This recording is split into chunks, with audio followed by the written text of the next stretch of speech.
कर्तव्य हक्काचे भान मिळवून देते संविधान। राष्ट्रीय कायदा दिवसाला संविधान दिवस म्हणूनही ओळखल्या जाते। 29 ऑगस्ट 1947 ला डॉक्टर बाबासाहेब आंबेडकर यांच्या नेतृत्वाखाली संविधान निर्मितीसाठी मसुदा समितीची स्थापना करण्यात आली आणि या समितीने अंतिम मसुदा 26 नोव्हेंबर 1949 ला संविधान सभेला सादर केला आणि या संविधान सभेने तो मसुदा स्वीकार केला।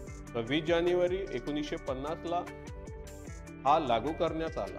म्हणून या दिवसाच्या सन्मानार्थ आपण दरवर्षी 26 नोव्हेंबर हा दिवस भारतीय संविधान दिवस म्हणून साजरा करत असतो। या संविधानाने भारतातील प्रत्येक नागरिकाला वैयक्तिक स्वातंत्र्य, संवैधानिक स्वातंत्र्य आणि मूलभूत अधिकार या सगळ्या गोष्टी बहाल केल्या। त्यामुळे आज मी आणि तुम्ही या देशामध्ये आनंदाने आणि भीतीविरहित जगू शकतो।